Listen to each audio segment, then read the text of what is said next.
Hello guys, good afternoon, good morning, good evening sa inyong lahat. Saan mang panig kayo ng mundo. For this vlog guys, is continuation to nung vlog natin kahapon na dinidiscuss natin ano yung mga magagandang pathways papunta dito sa Canada.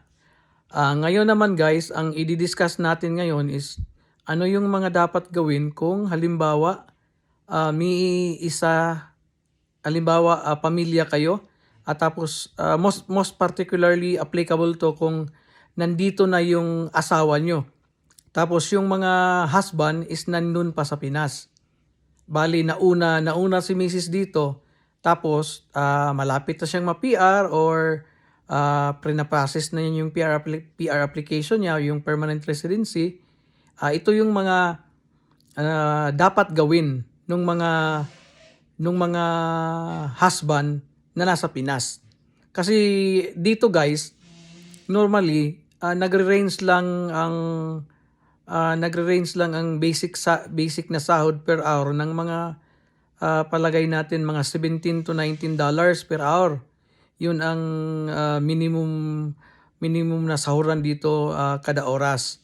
So kung gustong ang pinaka the best na gawin ng mga husband na nasa Pinas pa is kailangang pagdating nila dito guys is handa na sila. Kung gusto nilang sumahod ng malalaki yung per hour na sahod kagaya ng mga electrician, yung mga pipeliner, yung mga tubero o kung hindi naman mga welder. Kasi yan guys, yung mga tatlong jobs na yan, electrician, tubero at saka welders, napakalaki ng rate nila guys dito per hour.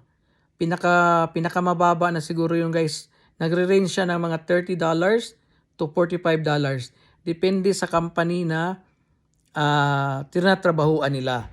Kaya ang pinaka the best guys na advice ko dun sa mga husband na nandyan pa sa Pinas na hindi pa nakarating dito sa Canada, ang pinaka the best yung gawin is mag-aral kayo ng mga hindi naman natin matatawag na course. Kasi pag dyan sa Pinas parang vocational lang yan eh. Yung mga vocational patungkol sa electrician, welding at saka doon sa isa, yung sa tubero. Tingin ko meron naman dyan sa mga government trade colleges gaya ng mga CSAT na nag-o-offer ng mga ganyan. Hindi siya at saka hindi siya matagal. Siguro nasa mga kuan lang yan, mga 6 months pababa pag nandyan sa Pinas. Kaya guys, yun ang pinakamaganda nyong gawin. Kumuha kayo ng ganyan, tapos meron na kayong certificate. Pagdating dito sa Canada, ang gagawin nyo, mag-aaral kayo ulit kasi hindi naman yan usually i-recognize ng Canada. Pero pagdating dito, at least meron na kayong idea. Mag-aaral na lang kayo ng mga short courses patungkol dyan. Dyan sa electrician, dyan sa welding, or dyan sa sinasabi kong tubero. Okay? So pagdating dito, mga short courses na lang yan. Mga pinakamataas na siguro yung mga 5 months, 4 months. So, kung mag-aaral ka dito, mag-aaral ka ng ganyan, tapos matapos mo, or meron pa nga sigurong iba, kung hindi ko nagkakamali, mga 3 months lang. Basta dyan, mga range na ganyan, 3 months to 5 months.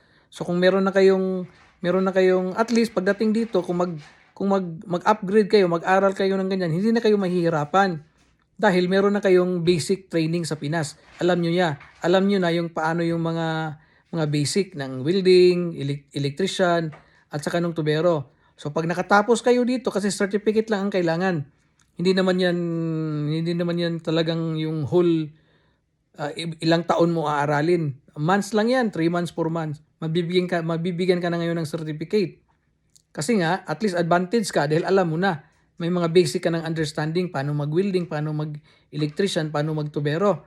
So dito, pwede mo yung kunin as short course. So pag nakakuha ka ng certificate, ngayon guys, pwede ka na mag-apply doon sa mga big companies, mga oil company dito na yan ang mga kinakailangan. So pag naka-apply ka na dito, malaki na yung sasahurin mo. So belong ka na dun sa mga journeyman, yung mga sinasahod na sa $30 to $45 per hour. Meron pa nga ang iba guys, mas malaki pa dyan. Depende sa kumpanyang papasukan. Nasa sa inyo na rin. Kasi kung pagdating nyo dito, may marami kasi na pagdating dito, saka palang nag-iisip na mag-aral ng ganyan. Yung iba nahihirapan. Mas maigi na nandyan pa lang kayo sa Pinas, inaral nyo na to. Para pagdating dito, may chance kayo na makapasok doon sa mga jobs na malalaki ang sahod per oras. Kasi kung pwede namang hindi kayo magtrabaho doon, pero yun nga ang mangyayari. Ang minimum lang sa mga regular jobs dito sa Canada is nasa between 17 to 19. Malaking bagay kasi yung mga ganyan na klase ng trabaho na doon sa oil field times 2 or more than pa nga times 2 ang kinikita. Okay guys, sana nakatulong ang vlog na to. Magandang gabi sa inyong lahat. God bless at ingat. Bye-bye.